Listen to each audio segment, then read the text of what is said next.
Hello, hi. Good morning, everybody. Good morning, all of you. Aruna Sahu, Vicky Kundli, Noor Jahan. Good morning बेटा. Good morning all of you. आ जाइए, सभी जुड़ जाइए. Start करते हैं आज का सेशन. अपने क्वेश्चंस को आगे बढ़ाते हैं, डिस्कशन करना आगे लेते हैं, शुरू करते हैं. Good morning all of you. शाबाश शाबाश. चलिए अपने एक्सपेरिमेंट्स विद इंग्लिश स्टार्ट करते हैं बेटा. Without taking more time, let's start. ये जो क्वेश्चन था ये हमने कर लिया था पहले वाला. Let's move to the next one. अगले क्वेश्चन की तरफ चलते हैं. और अगला क्वेश्चन हमारे सामने ये रहा बेटा. एवरी वन ऑफ देम, जितने भी लोग देख रहे हैं वो सारे के सारे एक बार इसका जवाब दें. Every one of them was sick of your impetuous conduct. उद्देश्य सिर्फ ये नहीं है कि आप एरर बता पा रहे हैं. उद्देश्य ये है कि आपको पता होना चाहिए कि लिखा क्या हुआ है. आपको पता होना चाहिए चार चीजें, कि प्रॉब्लम क्या है, प्रॉब्लम क्यों है, ठीक कैसे किया जाएगा और वाक्य का मतलब क्या है. अगर ये चार चीजें आप जान पा रहे हैं तो फिर बात बन जाएगी. बताइए, शाबाश. जितने भी बच्चे लाइव हैं वो सारे के सारे बताइए. Aruna Sahu, Vicky Kundli, Noor Jahan. Every one of them was sick of your impetuous conduct. और साथ में इम्पेचुअस का मतलब भी बताइएगा. ये भी बताइएगा कि इम्पेचुअस कंडक्ट का मतलब क्या है. कंडक्ट अलग शब्द है, इम्पेचुअस अलग शब्द है. स्पेलिंग याद करना चाहे कर सकते हैं. I am impetuous, right. Pet word उसमें आता है. शाबाश. ट्राई टू आंसर बेटा. आंसर कीजिए, बताइए. Every one of them blank of your conduct, your impetuous conduct. इसमें बहुत सारी बातें हम मिक्स करेंगे, बहुत सारी बातें हम मिक्स करेंगे, राइट. इसमें आज हम चीजों को देखेंगे कि एग्जामिनर क्वेश्चन बनाता है तो उसकी फ्रेम या स्टेट ऑफ माइंड कैसी होती है. बहुत अच्छे अरुणा साहू, वेरी गुड.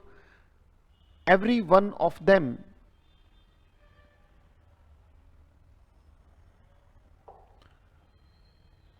वर या was sick of your impetuous conduct.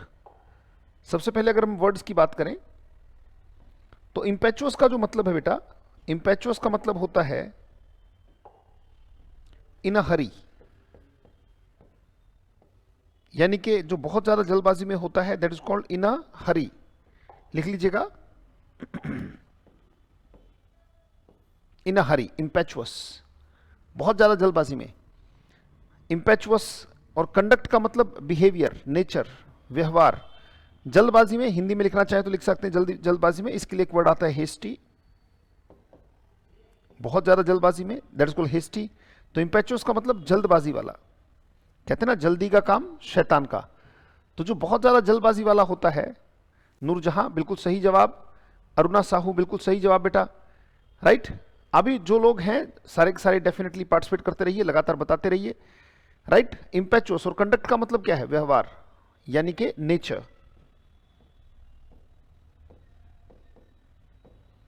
That is को कंडक्ट, इम्पेचुअस नेचर. तो नेचर का मतलब क्या है, व्यवहार. जिस तरीके से व्यक्ति व्यवहार करता है, जिस तरीके से व्यक्ति बिहेव करता है, उसको कंडक्ट कहा जा रहा है, उसी को नेचर कहा जा रहा है. That is called impetuous nature. Hurry वाला नेचर. शाबाश.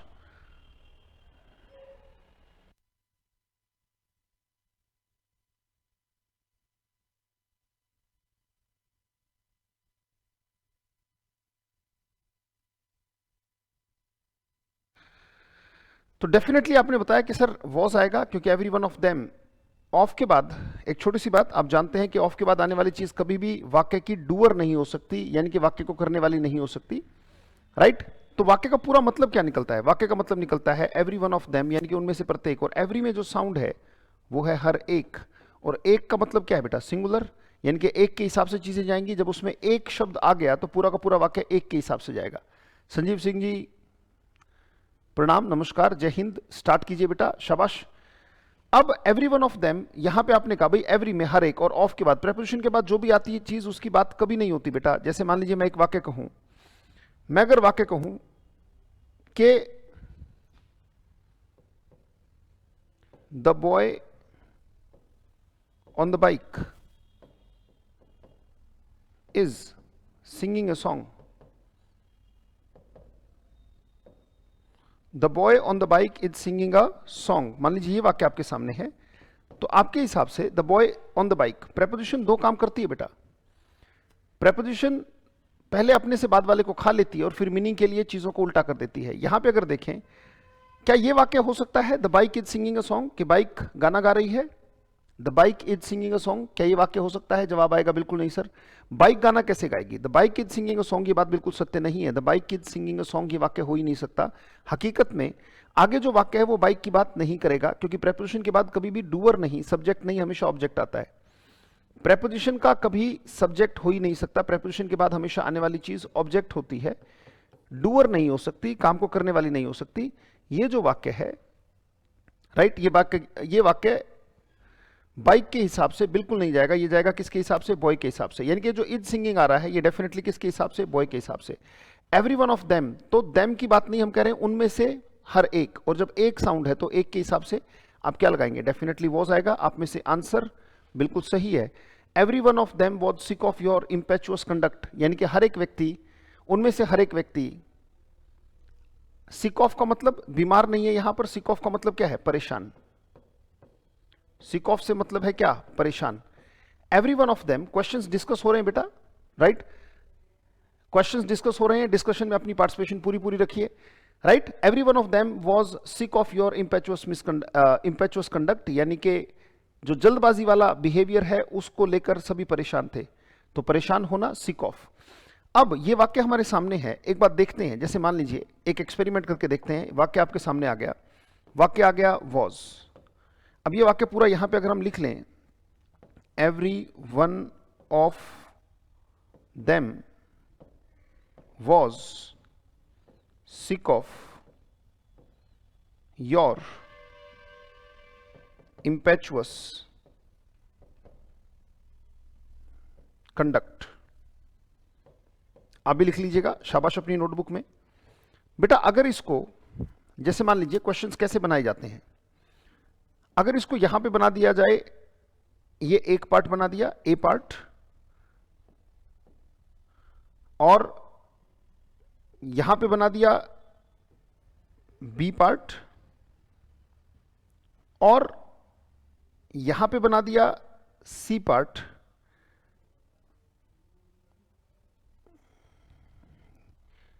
यहां तक बना दिया, मान लीजिए क्वेश्चन बना रहे हैं बेटा, यहां तक बना दिया ये सी पार्ट, और ये हो गया डी पार्ट। अब क्या किया उसने, इस ए का नाम रख दिया पी, बी का नाम रख दिया क्यू, सी का नाम रख दिया आर, और डी का नाम रख दिया एस। ये क्वेश्चन बन गया पी क्यू आर एस, जिसे हम जंबल्ड वर्ड्स या फिर सेंटेंस अरेंजमेंट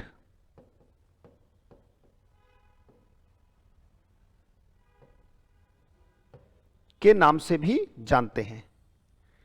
इसे PQRS भी कहा जाता है। बच्चे कहते हैं सर मुझसे PQRS नहीं होता, सर मुझसे सेंटेंस अरेंजमेंट नहीं होता, मैं सेंटेंस को रीअरेंज नहीं कर पाता। बेटा दिक्कत यह है कि आपको अभी ढंग से किसी ने सीधा चलना ही नहीं सिखाया। अगर कोई सीधा चलना सिखा दे तो उल्टा अपने आप चलना आ जाता है। फिर समझें, अगर कोई सीधा चलना सिखा दे तो उल्टा अपने आप चलना आ जाता है। दिक्कत यह है कि आज तक आपके सीधे चलने में ही पैर किसी ने जमाए नहीं। एक बात बताओ, क्या आपके माँ बाप ने बेटा उल्टा चलना सिखाया आपको? जवाब आएगा नहीं सर, उल्टा चलना नहीं सिखाया, राइट। जवाब आएगा कि सर अजय सर ने, राइट, जैसे हंसराज मीना कहते हैं कि अजय सर इंडिया के सुप्रीम टीचर हैं। धन्यवाद बेटा, और सुप्रीम एफर्ट्स लगातार हमारे साथ करते रहें ताकि आप भी एक दिन सुप्रीम लेवल पर जा सकें। सारी मेहनत इसलिए हो रही है कि किसी तरीके से आपको सुप्रीम लेवल पर लाया जाए। अब बच्चे कहते हैं कि सर मुझसे सेंटेंस अरेंजमेंट नहीं होते, PQRS नहीं होते, जंबल्ड वर्ड नहीं होते। बेटा एक बात समझिएगा, चीजों को सीधे तरीके से समझने की कोशिश करो। कोई ऐसा केस नहीं होता जिसे सॉल्व करने के क्लूज उसी केस के अंदर ना हो। बेटा दिक्कत यह है कि हमारी बुद्धि उस केस के अंदर गहराई से अनुसंधान करके उन क्लूज को पहचान नहीं पा रही है।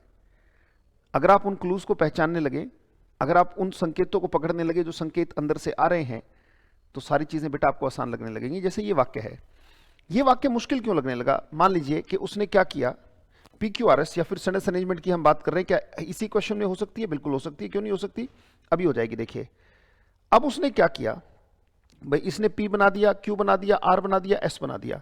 अब जो Q पे था, जो कि ये नंबर 1 सेंटेंस है, ये नंबर 2 है, ये नंबर 3 है, और ये नंबर 4 पार्ट है, टुकड़े तोड़ दिए उसके। अब उसने क्या किया, मान लीजिए कि पहला उसने लिख दिया, मान लीजिए उसने लिखा पहले P में क्या लिखा, मतलब एक तरीके से हम इसको थोड़ा सा और बदलाव करते हैं ताकि एग्जाम का पैटर्न बिल्कुल सही सेट हो जाए। बहुत ध्यान से देखिएगा और इसी में आपको यह पता लगेगा कि चीजें किस तरीके से होती हैं वहां पर, या क्वेश्चन किस तरीके से बनाया जाता है। उसकी फ्रेमिंग में चलो, उसके बैकवर्ड चलो। अगर गंग सागर तक पानी नहीं पहुंच रहा है तो कहीं ना कहीं गंगोत्री में पत्थर अटके होंगे बेटा, तो कहीं ना कहीं बैक स्टेप जाके उन चीजों को हमें ठीक करना होता है। Every one of them was sick of your impetuous conduct. अब उसने क्या किया, इसको मान लीजिए P बना दिया और P की जगह लिख दिया them was sick, was sick, ठीक है। और फिर उसने ये बना दिया, Q में लिख दिया, Q में लिख दिया इम्पेचुअस कंडक्ट, इम्पेचुअस कंडक्ट। और ये उसने R बना दिया और R में लिख दिया every one of, every one of. और S में एक ही बचा, ये S बना दिया और ये बन गया क्या, ऑफ योर। अब अगर देखें, अगर आपको सीधा सीधा वाक्य समझ में आ रहा है बेटा, अगर आपको सीधा सीधा वाक्य समझ में आ रहा है तो आपको यह भी समझ में आ रहा है, राइट। अगर आपको सीधा वाक्य, मैंने कहा अगर सीधी गाड़ी चलानी आ गई तो रिवर्स गियर में डालनी अपने आप आ जाती है बेटा। अगर सीधी गाड़ी चलानी आ जाए, किसी तरीके से आपको सीधी कहानी समझ में आ जाए, समझना क्या है, सिर्फ 3 बातें, किरदार, काम और कहानी। अगर आपको किरदार समझ में आ जाए कि काम को करने वाला कौन है, राइट, ये जो इसमें एक ही काम है, अगर आप देखें पूरे के पूरे वाक्य में एक ही काम है, वॉज। ये परेशान है तो कौन है, राइट, ये परेशान है तो कौन है। अगर हम उसको ढूंढें, अगर हम काम के किरदार को ढूंढें तो किरदार, काम और कहानी आपके सामने स्पष्ट हो जाती है। आपके सामने वो चीजें खुल जाती हैं जो चीजें आपको इसमें चाहिए। सबसे पहली बात, अगर ये देम आ रहा है, इसका मतलब ऑब्जेक्ट है। ऑब्जेक्ट 2 ही चीजों का होता है बेटा, जैसा कि आपने पढ़ा होगा कि ऑब्जेक्ट या तो वर्ब का होता है या प्रेपोजिशन का होता है। या तो ऑब्जेक्ट होता है किसका, वर्ब का या प्रेपोजिशन का। तो ये बात पक्की है कि ऑफ के बाद, यानी कि प्रेपोजिशन के बाद आएगा, यानी कि इसके तुरंत बाद कोई ऐसी चीज होनी चाहिए जो ऑब्जेक्टिव केस में हो। इसके बाद तुरंत बाद, जैसे मैंने कहा ना कि it is not good of him, of के बाद him. It is on me, preposition के बाद हमेशा ऑब्जेक्टिव केस आता है, हमेशा ऑब्जेक्ट को फॉलो करने वाली चीजें होती हैं। तो यहां पे ऐसा कोई ना कोई वर्ड चाहिए जो ऑब्जेक्ट को फॉलो करे, और यहां पे ऑब्जेक्ट को फॉलो करने वाला शब्द कौन सा है, देम, राइट। तो एवरी वन ऑफ, तो डेफिनेटली ऑफ के बाद कोई ऐसा शब्द चाहिए। अगर हम ऑप्शन लिखें, बहुत ध्यान से देखिएगा, कई बार क्या होता है कि आप सेंटेंस को अरेंज करने लग जाते हो, ये ए ऑप्शन है, ये बी ऑप्शन है, ये सी ऑप्शन है, ये डी ऑप्शन है। सबसे बड़ी मूर्खता होती है कि बच्चा सेंटेंस को रीअरेंज कर रहा है। डोंट रीअरेंज द सेंटेंस बेटा, try to find out the clues. अगर आप क्लू को ढूंढ लोगे, अगर वाक्यों में क्लूज देखना शुरू कर दोगे तो सेंटेंस अपने आप अरेंज हो जाएगा। एक छोटी सी बात, मान लीजिए एक ऑप्शन आपके बाद बना, जैसे ऑफ के बाद आर के बाद पी आ रहा है। इतनी बात आपको पता लगी कि आर के बाद पी आ रहा है, तो मान लीजिए एक ऑप्शन है Q S P R, right. एक में है आर पी ऐसे कुछ करके, बाकी और भी ऑप्शन है। मान लीजिए 4 ऑप्शन में से किसी एक ही ऑप्शन में आर के बाद पी आ रहा है, राइट। जैसे हमने देखा, ढूंढते कैसे बेटा, जैसे ये प्रेपोजिशन मिली, इसके बाद हमें सीधा मिला कि आर के बाद पी। अगर ऐसे बहुत सारे ऑप्शन है तो आपको मिलेगा कि 4 में सिर्फ एक ही ऑप्शन ऐसा है जो कि आर के बाद पी दे रहा है, राइट। आर के बाद पी दे रहा है। अरुणा साहू ने कहा कि दे का ऑब्जेक्ट देम है, बिल्कुल सही बात बेटा, दे का ऑब्जेक्ट ही देम है। आर के बाद पी, अगर 4 ऑप्शन में से जो भी आर के बाद पी दे रहा है वही आपका ऑप्शन आंसर हो जाएगा। अगर हम इसमें क्लूज को ढूंढे, क्या और भी क्लूज मिल सकते हैं, बिल्कुल। Every one of them was सिक। अब सिक के बाद, बहुत ध्यान से देखिए, सिक के बाद क्या आता है, कोई चीज परेशान है, कोई व्यक्ति, तो यहां पे एक एक्सप्रेशन बनता है सिक ऑफ, या फिर वर्ड बनता है, इसका सिनोनिम होता है फेड अप विद। कोई किसी से परेशान है तो सिक ऑफ और फेड अप विद। तो यहां पे अगर देखें तो सिक के बाद किस चीज से वो परेशान है, सिक ऑफ योर। एवरीवन, जैसे कभी भी आप किसी से परेशान हैं, जैसे आपने कहा कि I am sick of my neighbour, मैं अपने नेबर से परेशान हूं। I am sick of my English, मैं इंग्लिश से बहुत परेशान हूं क्योंकि वो इंप्रूव नहीं होती, right. I am sick of my mind, क्योंकि ये डिस्ट्रैक्ट बहुत होता है, मैं अपने मन से बहुत परेशान हूं। तो सिक के बाद ऑफ आता है। तो अगर हम देखें तो एक और ऑप्शन आपको मिल रहा है कि ये जो P है इसके बाद सिक के बाद ऑफ, तो डेफिनेटली वो सिक के बाद ऑफ की डिमांड करता है। तो हमें एक बात पता लगी कि RP और उसके बाद जो ऑप्शन बनेगा वो क्या बनेगा, S बनेगा, राइट। अगर हम पूरा भी अरेंज करना चाहे, जबकि मैंने क्लू अगर ढूंढे तो किसी न किसी तरीके से आप क्लू ढूंढ सकते हैं, राइट। तो देम सिक ऑफ, और अब एक ही ऑप्शन बचा वो Q है, तो हमारा जो आंसर है वो RPSQ। अगर अब किसी भी ऑप्शन में मान लीजिए कोई भी ऑप्शन अगर बना है, मान लीजिए C ऑप्शन में लिखा हुआ है ये A ऑप्शन है, ये B ऑप्शन है, ये C ऑप्शन है, राइट। C ऑप्शन में लिखा हुआ है, ऐसे ऑप्शंस दे देते हैं।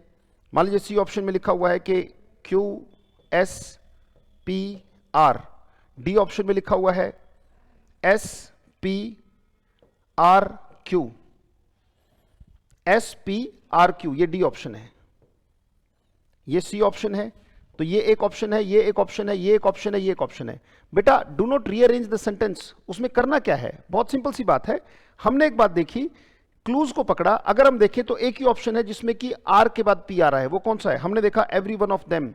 एवरी वन ऑफ, ये जो देम है ये डिमांड कर रहा है किसकी, ऑफ की, तो हमने कनेक्शन ढूंढा किसका, इसका, या फिर मैंने कनेक्शन ढूंढा किसका, सिक के बाद ऑफ आएगा, तो हमने कनेक्शन, दो कनेक्शन ढूंढे, या तो हमने ढूंढ लिया आरपी, या फिर हमने कनेक्शन ढूंढ लिया क्या, पी के बाद एस। या तो आरपी को पकड़ लो या पीएस को पकड़ लो, या तो आरपी को पकड़ लो या फिर पी एस को पकड़ लो। एक बात देखो, पीएस भी किसी ऑप्शन में नहीं बन रहा है, पीएस भी इसी ऑप्शन में बन रहा है, आरपी भी इसी ऑप्शन में बन रहा है, पीएस यहां भी नहीं बन रहा है, पीएस यहां भी नहीं बन रहा है। तो आपको जो करना होता है बेटा, हमें कोई उल्टा, अब हम क्या करेंगे, हर एक वाक्य के साथ आज जितने भी सेंटेंस करेंगे, हर एक वाक्य की हम एरर तो ढूंढेंगे, पर उसकी अरेंजमेंट भी करके देखेंगे अपने तरीके से, ऑप्शंस बना के, साथ साथ प्रैक्टिस चलनी चाहिए, राइट। तो एक चीज और हमने की, जंबल्ड चीजों को किया। अगर आपने नहीं किया तो सेंटेंस को एक बार क्लिक कर लीजिएगा, और हमने उसको किस तरीके से एग्जामिनर क्वेश्चन फ्रेम करता है, किस तरीके से बातों को तोड़ता है ये क्वेश्चन सीधा ही। देखो इस सीधे क्वेश्चन से, सीधी गाड़ी चलाने से रिवर्स गाड़ी चलानी अपने आप आ जाएगी, आपको रिवर्स पे मेहनत नहीं करनी है, आपको सीधी सीधी रीडिंग हैबिट अपनी डालनी है और सही तरीके से डालनी है, राइट। फिर चलते हैं अगले सेंटेंस पर, और उससे भी हम रीअरेंज करके देखेंगे कि बातों में आइडिया कहां से मिल रहा है। चलिए शाबाश, आपके आंसर्स का इंतजार है। The great composer and musician, the great composer and musician has और हैव किक्ड द बकेट। मुझे इसका मतलब भी बताइएगा कि किक द बकेट का मतलब क्या होता है। शाबाश, धर्मेंद्र खोकर कहते हैं लाइक शेयर करो सभी, भाई ठीक है, अगर आपको, if you like the sessions you must do that. Oshin Chaudhary का आंसर आया, अरुणा साहू का आंसर आया, वेरी गुड, शाबाश, बहुत अच्छे बेटा। The great composer and musician blank the bucket, the great composer and musician blank the bucket. दो का जवाब आया बेटा, शाबाश, बहुत अच्छे। The great composer and musician, composer मतलब जो ट्यून्स को अलग अलग जगह से कंपोज करता है, अलग अलग जगह से वेरियस सोर्सेज से चीजों को उठाता है और कंपोज कर लेता है, मतलब इकट्ठा करता है, चीजों को इकट्ठा करने वाला कंपोजर होता है बेटा, राइट। सो बिल्कुल सही। The great composer and musician, composer और म्यूजिशियन। अब यहां पे ऑप्शन आता है कि हैज आएगा या हैव आएगा, ऑप्शन यहां पे आ गया kick the bucket. Kick the bucket का मतलब होता है टू डाई, मर जाना। एग्जाम में बहुत बार पूछा गया कि भाई किक द बकेट का मतलब क्या है, तो इसका आंसर जो होता है वो होता है बेटा टू डाई, मर जाना, किक द बकेट होता है, राइट। जैसे अगर हम कहें कि Lata Mangeshkar kick the bucket, right, तो किक द बकेट का मतलब क्या है, शी इज नो मोर। तो मर जाने को हम क्या कहते हैं, किक द बकेट, यानी कि ये बाल्टी है, एक शरीर को बाल्टी मान लिया, और इस बाल्टी में जब तक हम भरे हुए हैं, हम शरीर नहीं, हम शरीर के अंदर भरी हुई चीज हैं, हम शरीर नहीं है, हम शरीर के अंदर भरी हुई चीज हैं। जो इन आंखों के पीछे से झांक रही है चीज, वो चीज इस शरीर के अंदर भरी हुई है। अगर हम इसे बाल्टी मान लें तो व्यक्ति लात मार के निकल गया। मरना भी है, और इसको कई बार कमिट सुसाइड, राइट। अच्छा, इसी को एग्जाम में कई बार एक और एक्सप्रेशन से बताया जाता है, लिख लीजिएगा बेटा, एग्जाम में आए हुए क्वेश्चन हैं ये। किक अप द घोस्ट, यानी कि अंदर के भूत को मार के शरीर से बाहर निकल जाना, किक अप द घोस्ट। शरीर गिर गया और भूत को लात मार के खड़ा कर दिया, यानी कि अंदर के भूत को खड़ा कर दिया, इसका भी मतलब मरना है, सुसाइड करना है, राइट? सुसाइड करना या मरने की सेंस है। The great composer and musician, question आपके सामने है definitely, right? So the great composer and musician. अब यहां पे एक छोटी सी बात होती है बेटा, the number of articles used in the sentence is equal to the number of things, is equal to the number of things और पर्सन्स इन द सेंटेंस। बेटा वाक्य में जितने आर्टिकल्स होते हैं, जितने डिटरमिनर्स होते हैं, वे डिटरमिन करते हैं कि वाक्य में कितने, कि किसी वाक्य में कितने व्यक्ति या कितने पर्सन हैं। किसी भी वाक्य में आने वाले आर्टिकल्स डिसाइड करते हैं, राइट, कि कितने व्यक्ति और कितने पर्सन हैं। मैं मान लीजिए अगर वाक्य कहूं एमएस धोनी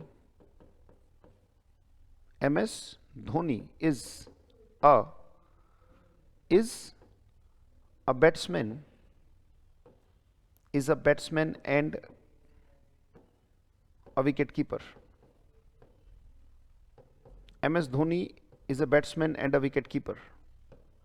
अगर पार्ट्स में तोड़ दिया जाए बेटा कि this is A part, this is B part, this is C part, ये ए पार्ट है, ये बी पार्ट है, ये सी पार्ट है और एक डी पार्ट भी है, कि नो एरर, कि वाक्य में कोई गलती नहीं है, there is no error in the sentence. मान लीजिए ये वाक्य है, साथ साथ लिखते रहिएगा। एमएस धोनी कितने लोग हैं बेटा? क्या ये दे है या ही है? ये तो एक ही व्यक्ति है, he is a batsman and a cricketer. पर ये दो आर्टिकल आने से पता है क्या बन गया? ये बन गया he plus he is equal to they, he plus he is equal to they. ये वाक्य सही हो जाता, ये वाक्य सही हो जाता अगर वाक्य ऐसे लिखा होता, एमएस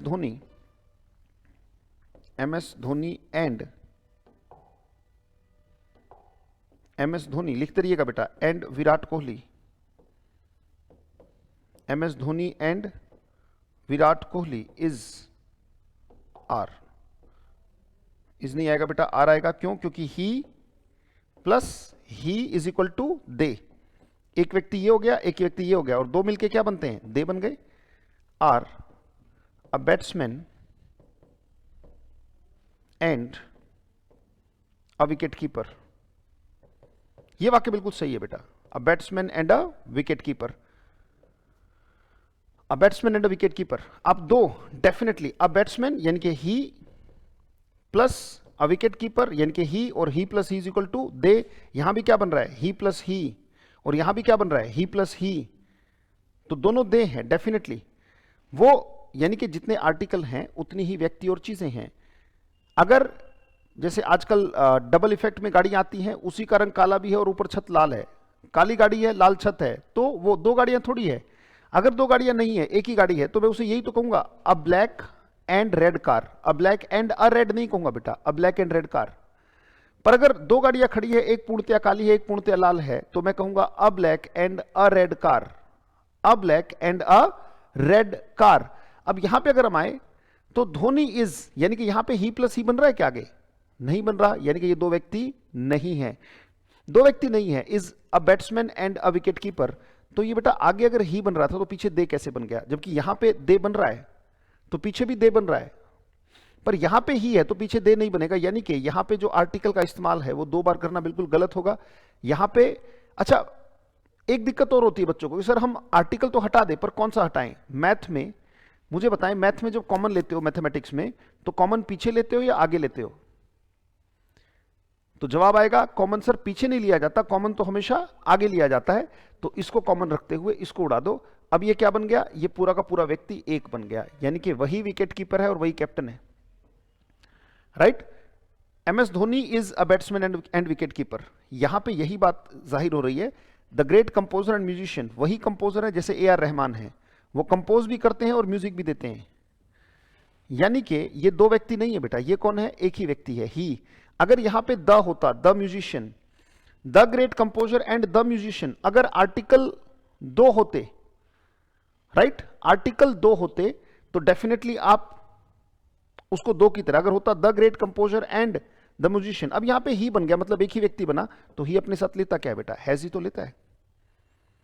यानी कि the great composer and musician has kicked the bucket, यानी कि किक द बकेट का मतलब टू डाई, यानी कि वो अब नहीं रहे, he is no more, kick the bucket. So the great composer and musician has kicked the bucket, यानी कि ही इज नो मोर, वो अब इस दुनिया में नहीं है. राइट तो यहां पे डेफिनेटली हैज आएगा. अगर यहां पे भी द होता तो हम आंसर हैव लगाते, पर इतने पे बात नहीं, थोड़ा सा और अनुसंधान कर लेते हैं. Let's do some more research in the sentence. अच्छा, जहां आर्टिकल काउंट नहीं करते इसके दो एक्सेप्शन भी हैं बेटा, याद रखिएगा. इंग्लिश में दो जगह आपको आर्टिकल काउंट नहीं करने हैं, वो दो जगह है, लिख लीजिएगा. एक है the long and the short, the long and the short, और एक the sum and the substance, the sum and the substance. यहां पे गलती से भी आर्टिकल काउंट मत कीजिएगा. इनका मतलब होता है निचोड़, जिस्ट या कंक्लूजन.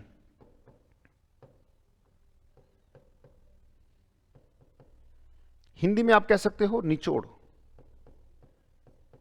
किसी चीज का निचोड़. तो बेटा निचोड़ दो नहीं हो सकते ना. देखो यहां पे आर्टिकल दो हैं, उसके बावजूद इनको दो काउंट नहीं किया जाएगा, ये एक ही चीज काउंट होगी. लिख लीजिएगा अपनी नोटबुक में कि the long and the short, the sum and the substance, ये दो एक्सेप्शन ऐसे जहां आर्टिकल आप काउंट नहीं करोगे, क्योंकि इनका मतलब किसी चीज का निचोड़ होता है बेटा. राइट और कंक्लूजन हमेशा एक ही होता है. कहते भी सारी बातों को, सारे तथ्यों को, सारे साक्ष्यों को ध्यान में रखते हुए हम इस निचोड़ पर पहुंचते हैं, हम इस निष्कर्ष पर पहुंचते हैं. तो निष्कर्ष हमेशा क्या होता है? एक होता है. राइट तो after looking at all the pros and cons, सारे पॉजिटिव और नेगेटिव को देखने के बाद we reach at the long and the short, यानी कि we reach at the conclusion. तो यहां पे ये दो एक्सेप्शन कह सकते हो आप, कि दो एक्सेप्शन है जहां पे आप, क्योंकि इसका मतलब क्या होता है? इसका मतलब निचोड़ होता है, और निचोड़ हमेशा क्या होता है? सिंगुलर होता है. भाई नींबू 20 थे, पर उनका जो निचोड़ निकाला, वो निचोड़ निकलने के बाद जो एक कटोरी में आ गया, वो तो सिंगुलर है ना बेटा. तो निचोड़ हमेशा सिंगुलर होता है, निचोड़ को आप कभी दो नहीं कह सकते. तो डेफिनेटली इन दो केस में आप आर्टिकल नहीं काउंट करते, बाकी सब में आर्टिकल काउंट होता है. The great composer and musician, composer और म्यूजिशियन जो है वो हैव या हैज, तो आंसर आ गया क्या? हैज. पर इसको भी ऐसा ही करते हैं. राइट अपने तरीके से हम चीजों को तोड़ के, अगर हम आगे पीछे करके देखें और उसको रीअरेंज करके देखें तो बात बनेगी या बिगड़ेगी, जरा देख लेते हैं चीजों को कैसे बनाया जाता है. जैसे उसने मान लीजिए ये पार्ट तोड़ा, राइट, और ये नंबर 1 है पार्ट, ये हिस्सा नंबर, राइट, ये हिस्सा नंबर 2 है, दिस, ये हिस्सा नंबर 3 बन गया, और ये हिस्सा नंबर 4. राइट इन 4 टुकड़ों में उसने वाक्य को तोड़ दिया. ये वाक्य आपके सामने आ गया. The great composer and musician has kicked the bucket, यानी कि वो मर गया, ही इज नो मोर, अब वो इस दुनिया में नहीं है. अब मान लीजिए कि वो इसका नाम रख देता है P, इसका नाम रख देता है Q, इसका नाम रख देता है S, और इसका नाम रख देता है R. अब वो इन टुकड़ों को P की तरह, P यानी कि जो पहला वाक्य है उसमें लिख देता है क्या? And musician. उसने लिख दिया एंड म्यूजिशियन. राइट क्यू में उसने लिख दिया द ग्रेट. कई बार आप चीजों के कैपिटल होने से भी पहचान सकते हैं. कोई भी वाक्य स्टार्ट होगा तो कैपिटल से स्टार्ट होगा. जैसे इसमें जो द है वो कैपिटल है.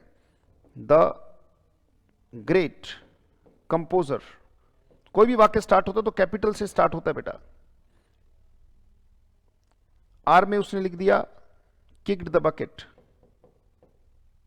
Kicked the bucket. और एस में उसने लिख दिया, मान लीजिए and the musician has. Okay यानी कि जो थर्ड है उसमें सिर्फ और सिर्फ हैज आया, यानी कि एस में सिर्फ और सिर्फ हैज आया. कोई बात नहीं, चलो कोई बात नहीं, ऐसे ऑप्शन आया तो ऐसे सही. राइट अब अगर हम देखें फर्स्ट, सेकंड, थर्ड, फोर्थ, ठीक है भाई, अगर ऐसा कुछ ऑप्शन होगा हाल तो यहां पे कुछ और वर्ड जोड़ देते हैं, जस्ट लगा देते हैं, has just. Right has just kicked the bucket. मान लीजिए ये ऑप्शन आपके सामने आ गया. द ग्रेट कंपोजर, अब अगर देखें तो हैज जस्ट, हैज अपने बाद हमेशा कौन सी फॉर्म की डिमांड करता है बेटा? थर्ड फॉर्म की डिमांड करता है. हमें एक ऑप्शन तो मिल रहा है, अगर मैं ऑप्शन में जाऊं तो हमें यह पता लग रहा है कि जो एस है उसके बाद आर आएगा. एक ऑप्शन क्या मिला कि एस के बाद क्या आएगा? आर आएगा.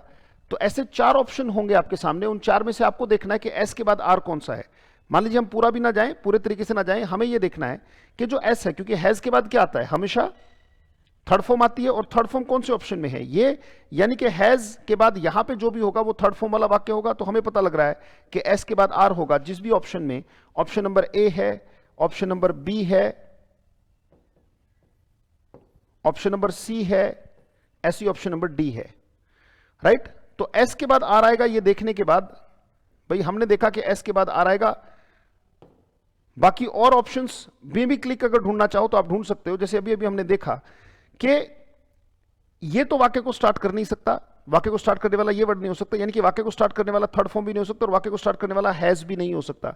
कोई भी वाक्य ना तो किक्ड यानी कि थर्ड फॉर्म से स्टार्ट होता है, ना कोई वाक्य हैज से स्टार्ट होता है, ना वो कोई वाक्य स्टार्ट, यानी कि जो पहला वाक्य है वो क्या है, क्यू। पहला वाक्य क्यू है क्योंकि पहला लेटर भी कैपिटल है। ये भी कह सकते हैं द ग्रेट कंपोजर, और ग्रेट कंपोजर जब अभी अभी हमने देखा कि आर्टिकल वही कंपोजर है और वही क्या है, musician, right. The great composer and musician, तो क्यू के बाद हमें मिल रहा है क्या, क्योंकि आर्टिकल एक, व्यक्ति एक, तो डेफिनेटली क्यू के बाद हमें मिल रहा है P, Q P S R, right. आप वाक्य को जोड़ सकते हो बेटा। अगर आप सीधा वाक्य सीख रहे हो तो उसी वाक्य में थोड़ी जमा जोड़ घटा करके देख लो, उसी वाक्य में थोड़ा, जब आप एरर फाइंडिंग कर रहे हो तो साथ साथ सेंटेंस अरेंजमेंट की ये चीजें मैं अपने बैच में अपनी क्लास में साथ के साथ लेके चलता हूं। मैंने कहा बेटा हर एक क्वेश्चन के साथ अगर आप एरर कर रहे हो तो अपने दिमाग से उसको उल्टा सीधा, आड़ा तिरछा, टेढ़ा मेढ़ा भी पढ़ के देख लो, उससे बड़ा फायदा होता है। एक पंथ दो काज हो जाते हैं, उससे आपकी अंडरस्टैंडिंग, चीजों को उल्टा सीधा एनालाइज करने की, उसमें से निचोड़ निकालने की, उसमें से the long and the short निकालने की आदत आपको पड़ जाती है, जो कि बहुत जरूरी है, राइट, जो कि बहुत जरूरी है। अगर हम देखें वाक्य हमारे सामने आ गया, जो आपका आंसर होगा वो होगा क्यू पी एस आर, तब आपके सामने वाक्य खड़ा हो जाएगा। इसके अलावा जो भी ऑप्शन है, मान लीजिए कह दिया आर एस पी क्यू, या फिर कह दिया, मान लीजिए सी ऑप्शन में कह दिया क्यू एस आर पी, और एक में कह दिया एस आर पी क्यू। तो आप कैसे भी देखें, किस भी तरीके से देखें, राइट। अगर आप देखें इस तरीके से क्वेश्चन देगा वो, और इस तरीके से, क्योंकि इनकी संख्या बढ़ती जा रही है बेटा, इनकी चीजों को अभी हम क्या कर रहे हैं कि एक ही सेंटेंस को तोड़ रहे हैं, उसी में एरर देखा और उसी में हमने अरेंज करके देखा। जब हम इस तरीके से अभ्यास करेंगे तो डेफिनेटली करत करत अभ्यास के जड़मती होत सुजान, चीजों में अपने आप से एक्सीलेंस आएगी। अगले क्वेश्चन की तरफ चलते हैं बेटा। अगर नहीं आपने लिखा हो तो एक बार स्क्रीनशॉट आप ले लीजिएगा और चीजों को इसी तरीके से देखने की कोशिश कीजिएगा, अरेंज ना करके उसमें क्लूज ढूंढने की कोशिश करेंगे तो चीजें अपने आप होने लग जाती हैं बेटा। चलिए लेट्स स्टार्ट। नंबर 4, फिर से वैसा ही क्वेश्चन जो हमने किया था। The president and the secretary blank inebriated in the party. सबसे पहले मुझे आंसर से भी पहले बताएं इनएबरेटेड क्या होता है। इनएबरेटेड का मतलब बताएं, शाबाश, आप में से कोई भी। What does it mean by inebriated? Anand Verma, good morning, good morning बेटा सबको, बताइए बताइए, शाबाश बेटा। इनएबरेटेड का मतलब क्या होता है, क्या है इस वाक्य का मतलब? प्रेसिडेंट और सेक्रेटरी यानी कि जो राष्ट्रपति हैं और सचिव हैं, इनएबरेटेड, ठीक है। आंसर आप दे रहे हैं Aruna Sahu, very good. Oshin Chaudhary, very good बेटा। जरा ये बताइए कि इनएबरेटेड का मतलब क्या है, what does it mean by inebriated? शाबाश शाबाश, कोशिश करें, बहुत बढ़िया। आंसर आपने बिल्कुल सही दिया, जो बच्चे आंसर दे रहे हैं वो बिल्कुल सही आंसर दे रहे हैं। द प्रेसिडेंट यानी कि ही, एंड द सेक्रेटरी यानी कि ही, और he plus he is equal to what, they. The president and the secretary, तो आंसर डेफिनेटली जब आगे दे बन ही रहा है तो यहां पे क्या आ गया, वर। इन एब्रिएटेड, इनएब्रिएटेड का मतलब होता है बेटा नशे में धुत। जो नशे में धुत होते हैं दे आर कॉल्ड इनएब्रिएटेड, राइट। इनएब्रिएटेड का मतलब होता है बेटा नशे में धुत, इंटॉक्सिकेटेड, जो बहुत ज्यादा नशे में है, इंटॉक्सिकेटेड, नशे में, दैट इज कॉल्ड इनएब्रिएटेड बेटा। The president and the secretary were inebriated in the meeting, यानी कि मीटिंग में वो नशे में धुत थे, राइट। इंटॉक्सिकेटेड, नशे में धुत, इनएब्रिएटेड होता है बेटा, कभी आ जाए तो इसका मतलब नशे में धुत होता है। खैर, चौथा क्वेश्चन आपने कर लिया। तोड़ के अगर देखें कैसे भी जोड़ना चाहेंगे तो वाक्य को तोड़ के जोड़ा जा सकता है। किसी पार्ट को कहीं लिख दिया जाए, किसी पार्ट को कहीं लिख दिया जाए, तो फिर क्वेश्चन आपके सामने आ जाता है। चलिए, neither he nor his parents blank willing to lag behind in the business. Lag behind का मतलब क्या होता है, और यहां पे आंसर क्या आएगा? दोनों की दोनों चीजें बताइए बेटा, दोनों की दोनों चीजें बताइए, दोनों का दोनों मतलब बताइए। Neither he nor his parents blank willing to, willing माने इच्छा होना, lag behind in the business, business में। बहुत अच्छे, औशिन चौधरी का जवाब आया, very good very good, keep participating बेटा, बहुत अच्छे, बहुत बढ़िया। Neither he nor his parents blank willing to lag behind. Lag behind का मतलब होता है बेटा पिछड़ जाना, किसी चीज में पिछड़ जाना। जैसे आप वाक्य लिख सकते हैं, India use to lag behind in technology, in technology. तो जो टेक्नोलॉजी है, यूज टू लैग बिहाइंड का मतलब वो अब नहीं करती, किया करती थी।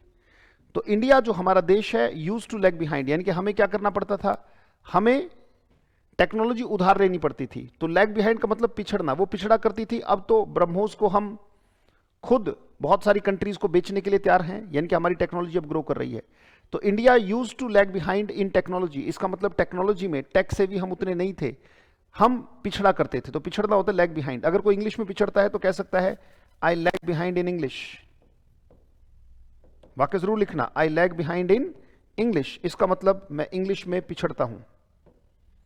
लैग बिहाइंड इसका मतलब पीछे रह जाना, राइट, मीटअप ना कर पाना किसी लेवल से।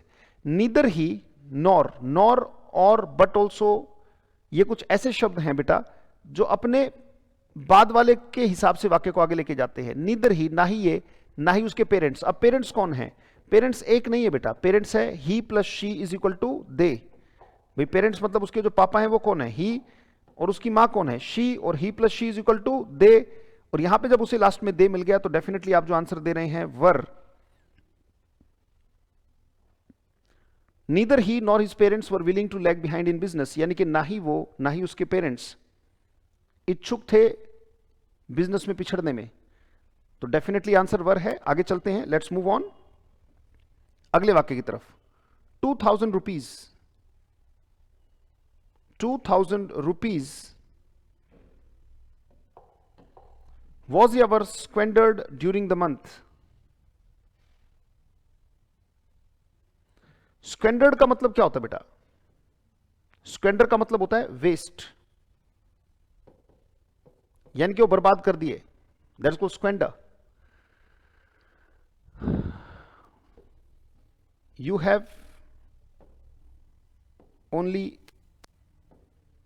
वन लाइफ, एक ही जिंदगी है, don't squander it, don't squander it. कहते भी आपके पास एक ही जिंदगी है, don't squander it, take risks, इसे बर्बाद ना करें, जोखिम उठाएं। जोखिम उठाने से आपको उस चीज की प्राप्ति होगी जिस चीज के लिए आप बने हो, जिस चीज के लिए आपको शरीर मिला है। 2000 रुपीज वॉज स्क्वेंडर्ड या वर स्क्वेंडर्ड ड्यूरिंग द मंथ। हाँ बेटा, 2000 रुपए खर्च किए गए, बर्बाद किए गए। 2000 रुपीज। हाँ बेटा, शाबाश, जवाब दीजिए। अरुणा साहू, ओशिन चौधरी,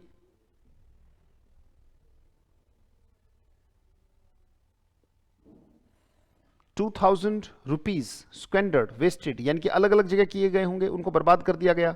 तो डेफिनेटली आंसर जो होगा वो वर होगा, राइट। पर कई बार ऐसा भी होता है कि अगर ये दो या दो से अधिक चीजें इस प्रकार मिक्स हो जाएं और मिक्स होकर, राइट, बिल्कुल सही ओशिन चौधरी, आपने सही लिखा कि you have only one life, don't squander it. कई बार ऐसा होता है कि दो या दो से अधिक चीजें मिक्स होकर एक चीज बन जाती हैं, वो एक अलग चीज होती है। यहां पे क्या है, 2000 रुपए खर्च किए गए। जब रुपीज की बात हो रही है तो डेफिनेटली, पर अगर इसी वाक्य को ऐसे कह देता कि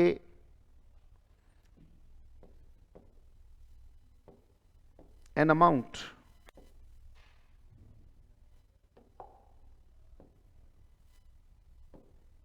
ऑफ 2000 रुपीज, अगर ऐसे कुछ वाक्य लिख दिया गया होता, ऑफ 2000 रुपीज, ऐसे कुछ वाक्य है, तो फिर 2000 रुपीज की बात नहीं होती, बात किसकी, 2000 रुपए का एक अमाउंट। तो डेफिनेटली आंसर यहां पे क्या आ जाता, वॉज स्क्वेंडर्ड ड्यूरिंग द मंथ, इस मंथ में उसे स्क्वेंडर किया गया। चलिए अगले क्वेश्चन पर आ जाइए और जवाब दीजिए।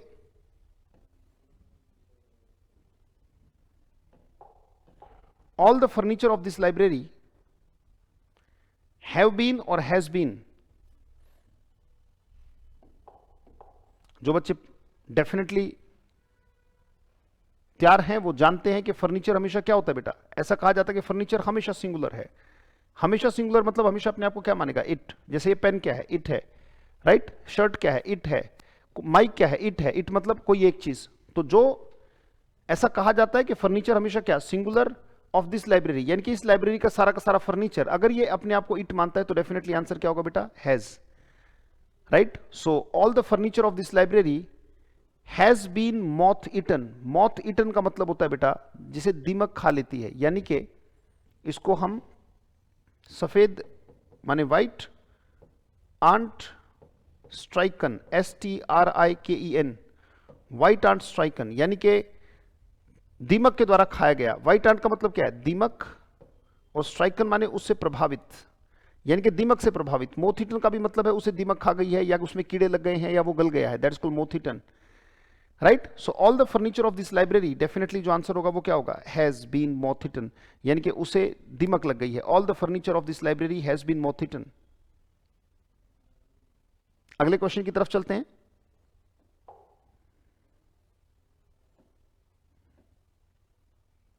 Either the chairman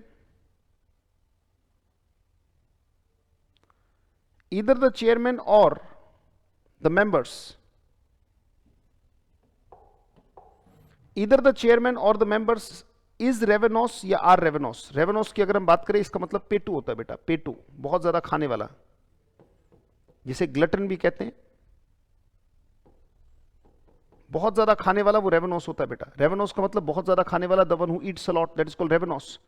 either the chairman, भाई चेयरमैन की बात तो यहीं खत्म हो गई, क्योंकि या तो चेयरमैन और द मेंबर्स, और के बाद क्या आ रहा है, मेंबर्स, यानी कि मेंबर्स जो है वो डेफिनेटली ये बाद वाले साउंड इफेक्ट को पकड़ने वाले वर्ड्स होते हैं बेटा। कौन से, जो और है, नॉर है, बट ऑल्सो है, ये वो शब्द है इंग्लिश के जो बाद वाले साउंड इफेक्ट को पकड़ते हैं।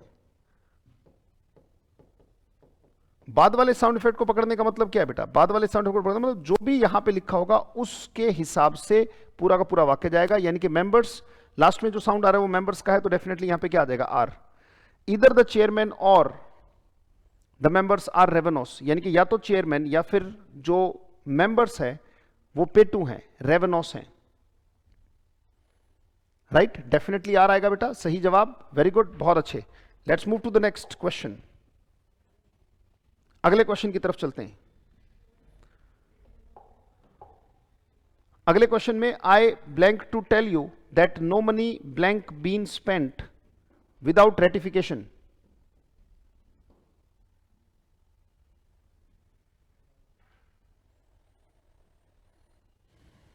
वाक्य आपके सामने, आई वॉन्ट, अब आई के साथ तो कोई बात ही नहीं बेटा, आई के साथ आप डेफिनेटली वॉन्ट लगा दोगे। I want to tell you, मैं तुम्हें बताना चाहता हूं कि नो मनी, और मनी अपने आप को सिंगुलर मानती है, मतलब एक तरीके से इट मानती है। जैसे it is, it has, it was, it is black, it has black colour, right. It was bought, तो डेफिनेटली जैसे कि ये वॉज है, ऐसी मनी हमेशा सिंगुलर रहती है, तो यहां पे हैव नहीं, क्या हैज। और यहां पे एक वर्ड आ रहा है रेटिफिकेशन। इस रेटिफिकेशन का मतलब बताओ बेटा, शाबाश कमेंट करके ऑल ऑफ यू। रेटिफिकेशन, बहुत अच्छे आनंद वर्मा, बहुत अच्छे अरुणा साहू, वेरी गुड बेटा, बहुत बढ़िया ओशिन चौधरी, आलूदीन खान, वेरी गुड, शाबाश। I want to tell you that no money अब रेटिफिकेशन का क्या मतलब है, क्या कहना चाहता है ये पूरा का पूरा वाक्य? मैं तुम्हें बताना चाहता हूं कि कोई भी पैसा तुम्हारी, रेटिफिकेशन माने अप्रूवल, कोई भी पैसा तुम्हारी अप्रूवल के बिना खर्च नहीं हुआ है, कोई भी पैसा तुम्हारी अप्रूवल के बिना खर्च नहीं हुआ है। I want to tell you that no money has been spent, कोई भी पैसा खर्च नहीं हुआ विदाउट रेटिफिकेशन, यानी कि बिना स्वीकृति के। नेक्स्ट क्वेश्चन पे चलते हैं बेटा। चलिए, योर मेकिंग अ फस, ये आज का आखिरी क्वेश्चन होगा। योर मेकिंग अ फस, आर या इज, आपका बतंगड़ बनाना। मेक अ फस का मतलब होता है बात का बतंगड़, राई का पहाड़ तिल का ताड़।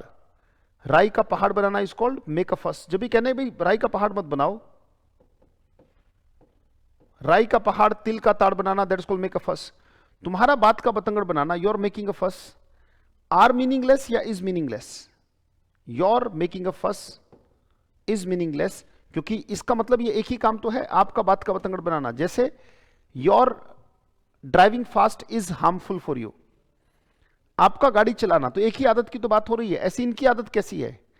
योर, जैसे मान लीजिए अगर मैं कहूं कि your life is meaningless without work, बिना काम के। अब यहां पे अगर मैं मेकिंग अ फस की जगह, आप जानते हैं एक चीज होती है ग्रामर में जिसको कहा जाता है जीरंड, और जीरंड को कहा जाता है कि भाई वो वर्ब होते हुए भी वो नाउन की तरह फंक्शन करता है, यानी कि एक चीज के नाम की तरह फंक्शन करता है।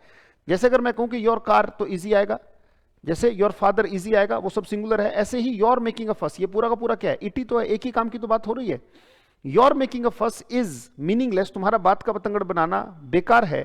एज देयर, अब यहां पे देयर जो है वो एक तरीके से इंट्रोडक्टरी सब्जेक्ट होता है, यानी कि देयर के हिसाब से वर्ब नहीं आती बेटा। देयर ये देखता है कि आगे क्या आया। जैसे एक लड़का है तो देयर इज अ बॉय, और अगर दो लड़के हों तो देयर आर टू बॉयज, यानी कि पीछे वाले के हिसाब से आगे वर्ब सप्लाई करता है। देयर इज अ मंकी, एक मंकी है तो इज आ गया, और एक मैंने कहा देयर आर टू मंकीज, तो देयर के हिसाब से कुछ भी नहीं चलता। तो देयर को देख के मैं इज या आर नहीं लगा सकता, पर यहां पे जो नथिंग है, तो nothing is, nothing has, nothing was होता है, क्योंकि इसमें क्या वर्ड आ रहा है? थिंग। थिंग का तो मतलब एक ही होता है, और इसका मतलब क्या है? इट। जैसे समथिंग है, एनीथिंग है, एवरीथिंग है, तो थिंग का मतलब, अगर थिंग्स होता, थिंग्स THINGS, तो थिंग्स का मतलब एक से ज्यादा होता ना। थिंग का मतलब क्या है? इट। एज देयर आर या there is nothing very grave, grave का मतलब क्या है? सीरियस, गंभीर। अबाउट इट, जैसा कि कुछ गंभीर नहीं है इस चीज को लेके। As there is nothing grave about it. Let's move. Okay, ठीक है, आज के लिए इतना ही करते हैं बेटा। Thanks a lot for being with me, बहुत बहुत धन्यवाद। Thank you, thanks a lot, see you in the next class. अगली क्लास में मिलते हैं आपसे। Thank you.